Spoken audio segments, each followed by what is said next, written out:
Shit. After this, do you wanna? Sorry, I forgot we were recording everything. But after this, we can go through because I want to like narrow it down. We need to get the material. Like, what is that? Gotta be 5 minutes, right? Yeah, Hey we got a lot guys, of B-roll I'm gonna use. We got a lot of this is extra. ASMR with Kennedy Do you want Dury. to do that now, or do you want to run through the questions again? Today we're B-roll, gonna be let the discussing B-roll how to thing chew come gum out. Do you properly. wanna? Ali, Do you want me to demonstrate. go ahead and run through it with her though to try to like narrow down the material, Thanks for or do you listening want to to have our more TED than enough Talk. right now? I wanna have more. Goodbye. Alright, so how much more do you want? Because we've got. Those are all the questions she Yeah, ran. we were gonna run through the questions again now. Alright. Do you wanna just like stop and like figure out which ones? I thought Yeah. I thought we could just run through everything again from multiple angles like we did on class time. Yeah, we can. I just didn't know how long you wanted it to be. I don't care personally. Okay. So that's, we can edit it down. Because the project's gonna be 3 to 5 minutes. Like we're gonna have the same conversation. We're just gonna cut to different angles during each point of the conversation. Alright. Yeah. So Alright, Katie, you ready? Yeah. you should have done that closer to the mic. Adonis, do you have a gun? Yes. Alright. What is your name, age, and where are you from? So I'm gonna look at you. I'm looking at him. You can look at her. It's fine. Look at me. 'Cause Does you're my gonna hair look right good or into the no? camera. What? I said you're gonna look right into You the look camera. Right at sexy, the okay? stop. Let's go. I'm looking Alright. right in the camera lens. Yeah. Okay. And then like when you say it, say my name. Don't just say Kennedy. Say my name is. So yeah, blah, we're blah. gonna go. Okay. Through, we're gonna go through everything multiple times. So this time, yeah, just be like my name's Kennedy. Blah blah. Blah, I'm blah blah blah. Okay. So, what is your name? How old are you? And where are you from? My name is Kennedy Dury. I'm 19 years old and I'm from Joplin, Missouri. So what brought you to Hunter College? What initially brought me to Hunter College was I was from a small town called Joplin, Missouri. There's about 50,000 people there. So I definitely knew I wanted to be in a way bigger place, 8 million plus obviously here in New York. I've been coming here since I was little. Every time I would come, I just got this like sense of energy, sense of rush to do everything, to be with everyone, to be always on the go, always doing everything. And I definitely felt like if I was in this place, I'd be a lot more motivated back at home or any small town. So Hunter was the calling of I could play basketball here, I could get my media degree, and it has a lot of connections within the broadcasting program to flourish into my career. All right. And so your life growing up, you said you're from a small town in Missouri. What was that like? I went to a Catholic school, very small, about 60 kids in the entire high school. My graduating class was about 22. For the most part, it was really good. You know, it was very family oriented. Everyone knew everyone, everyone's dogs' names. It was a great time, but there comes a time and a place where you need to grow out of that and you need to grow up and see what you can really be. But it was a great time, and I don't regret going there. But it definitely taught me that I'm meant for something bigger, and I need to get out of there. So what age do you think you realized that, okay, I know that after high school, I'm going to leave? Was it always a goal to go to New York? Was it always just the goal to get out of town? What was your life like? It was always the goal to go to New York. Since 6th grade, I wrote a little kid book about how I'm going to be a WNBA player. I'm going to have my own shoe design. I'm going to live in the Big Apple, play Madison Square Garden. Yeah, I mean, I've always had that as a kid. And, you know, when you mention a big city name in a small town, everyone's like, what? Like, why would you go there? Why would you not stay here? And it's like, why not? Why would you not go there? Why would you not want to have those experiences, new places, new people, new food? And it really brings out something in you that a small town just can't. So I definitely knew, like, going into high school, I had to work really, really hard to get the grades to come here, had to work on, obviously, my athletics to be able to even play at the college level, but it was always in the back of my mind, and it always motivated me, and I was really, really excited in my early years to, you know, finally be able to say, I'm going to go to New York, and I'm going to do it. Sorry. So what career path are you chasing here? You came here for a reason, so what are you after? I'm after a media studies degree. I definitely want to be a sideline reporter for ESPN. That's definitely the end goal. I found myself being pretty comfortable in front of the camera and especially talking about something that I thoroughly enjoy, which is sports, any kind, football, basketball, doesn't matter. That was the dream because I knew coming here I would have a lot more connections in the city. Different internships would be available to me. And I knew that if I was around like-minded people, that would push me more to be successful. And just coming here, I know everyone has a dream, everyone's chasing, everyone's hustling, and that was my biggest reason to come to New York, is to be around like-minded people. So besides the motivation just to get out of town, has there been any influential people in your life that really helped to get you where you are now? My father is definitely the most influential person in my life. Without him, I wouldn't have any street smarts. I wouldn't.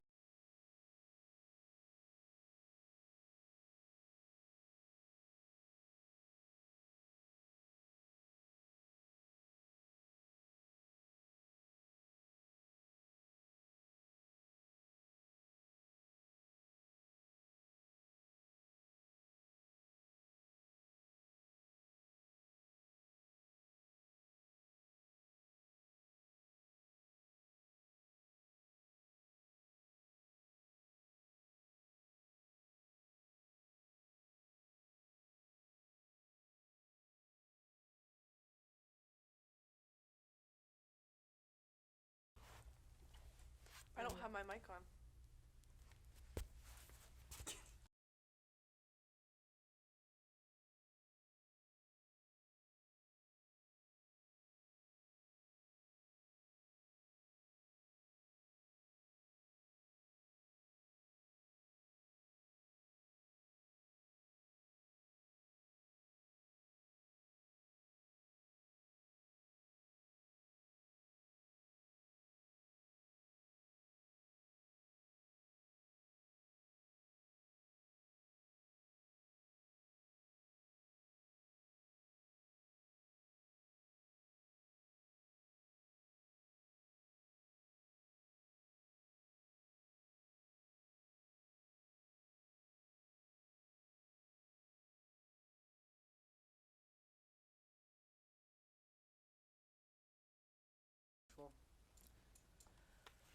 Bam! God, you're the worst. All right. So what was your relationship with your dad like growing up? My relationship with my dad was, a typical daddy-daughter. No, I'm not saying that. That's so gay. It'd be nice to have like the consistent answers if that's possible. That was really gay. That hurt me actually. a bad place.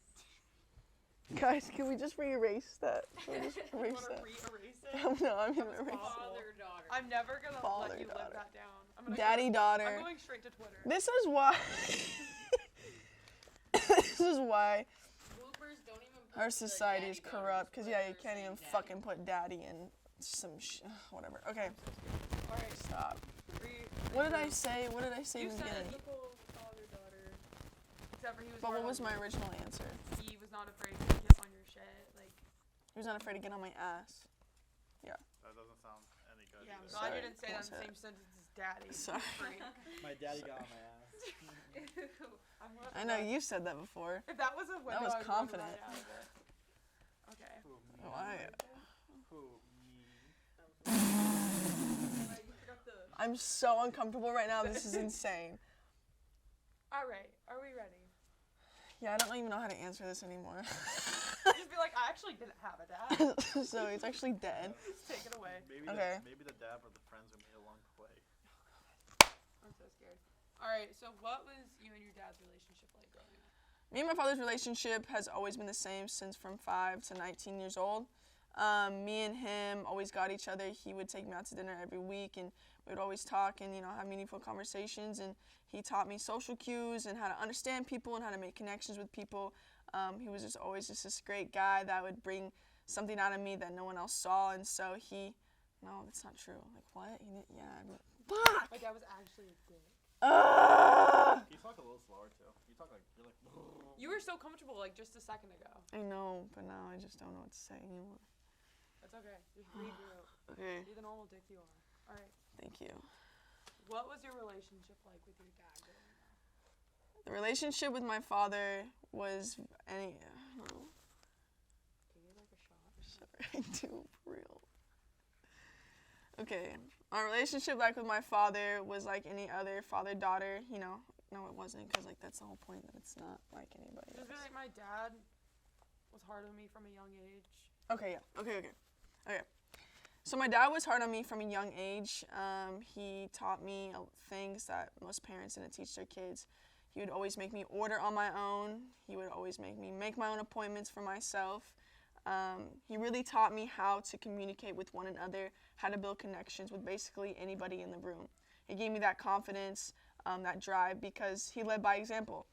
He would talk to anyone, and I could just see how he asked people questions and how it got them going, and they would have a real conversation, and it was just so cool to see that I knew I could do that. From the drive-through worker literally to my doctor, he could talk to anybody, and it was just so cool, to see that that's kind of a normal thing. And I would do that in front of my friends, and they would be like, why are you talking to them like that? Or you don't need to say anything. It's just like, why not? It's going to build your connections when you need to talk to your boss about something. So he was very hard on me, but I knew why early on or later on, and he led me to the person I am today. But yeah. So I know you said that it was kind of frustrating at a young age when you had to do things for yourself. But when do you think you started to notice the bigger picture of what he was trying to instill in you? Early on in high school, I could definitely tell why my dad taught me what he did. Junior, senior year, we'd be at the mall, and they would want a t-shirt in a size small. And they'd be like, Kennedy, can you please go ask the worker for it? And I'd be like, why can't you? Well, I'm scared, I can't. Just little stuff like that, I would just notice and be like, we're basically adults, and I could just definitely tell that their parents were still doing things for them and taking care of them, and that definitely separated me from the rest. Was I did everything on my own. I was very independent from an early age because I was taught that was the only thing I ever knew. So it all started to make sense early on when my peers around me were not just on the same level I was. All right, those were the two questions.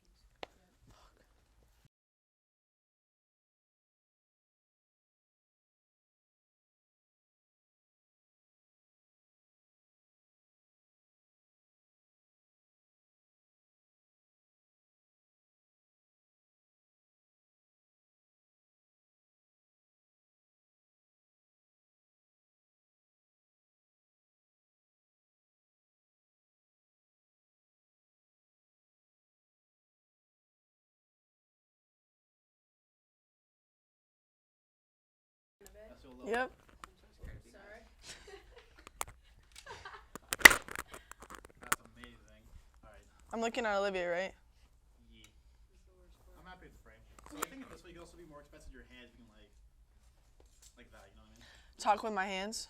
Sure. Yeah, don't like over. Hello. Don't be like, yo, what's up? You know what we're talking Like, about. hey guys. Like, So my name is Kennedy.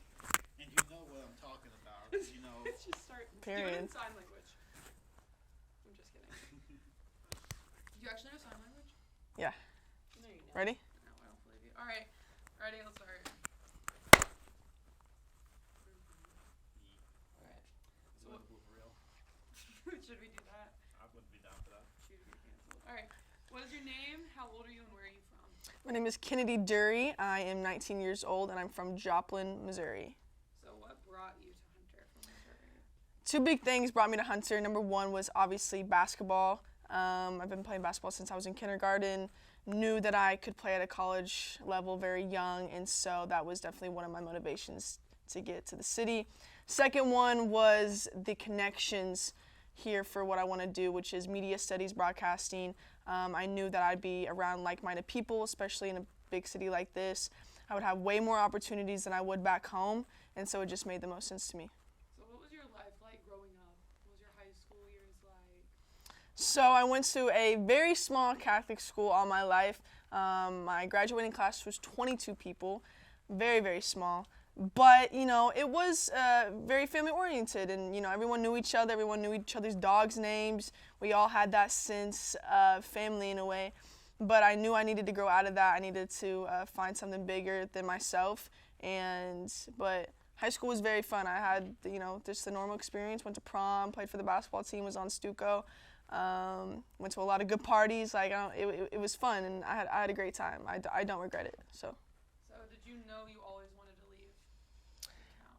I always knew. Yeah. Sixth grade, my teacher made us write a book to our future selves. And in that book, I was talking about me being in New York City, being this WNBA player, and having my own shoe line with Nike. I always had big dreams when I was little, and so I definitely wanted to follow through with those. But when I was going into high school, and I kind of realized everyone around me is talking about going to the same colleges around here, 20, 50 miles away, and I always knew I wanted to go to a bigger city, whether that be LA, New York. I always wanted to get out of my small town because I knew if I wanted to be what I wanted to be, I had to be around certain people, and New York is obviously the best place to go for that. So. So you said you're into media and broadcasting. What is your end goal as of right now? What do you want to do?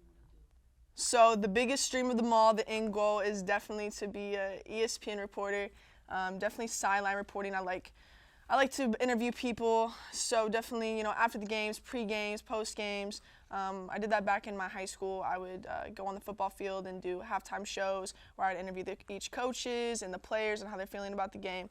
I have a lot of passion for sports, and I always wanted to figure out where the coaches' mindset was and where the team mindset was, and so I always wanted to know the bigger picture, just not by what everyone's watching, but how everyone else is thinking. And so the end goal is definitely to be at ESPN, but we got a lot of work to do before that. So Besides your career, what is another motivation you have in being here right now? my biggest motivator why I'm here right now is my father.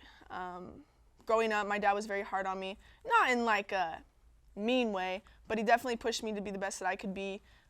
He taught me social cues, social skills. He really gave me that sense of reality of, hey, life's going to hit you, and if you're not ready, everyone's going to blow right past you. He gave me the confidence to be able to talk to anyone in the room. He really set that up for me where I could build connections with anybody, and that's helped me a lot in life to where I am today. Navigating from a small town to New York City is extremely difficult. So if it wasn't for my dad, I wouldn't have been able to do that. So as a person, what is your dad like? my father is a very business tough guy, doesn't like to cry, doesn't like to talk about his emotions. But you can break him down here and there. No, he's a great guy. If you get next to him, he's going to ask you 20,000 questions by what your favorite holiday is, to where you went to high school, to what your favorite color is. He's a very, he wants to know everything about the person next to him, and I've always followed that. But, he is definitely, he doesn't take shit. He knows what he wants, and he'll get that, and he definitely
Here. Probably getting loose a little bit. Let me see.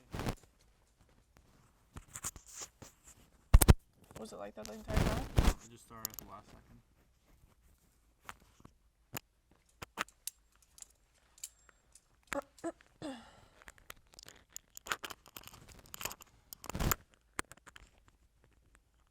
Hello. It's just clicking against your chain right now.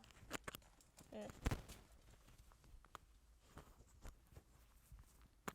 May also be flip the chain onto. There we go.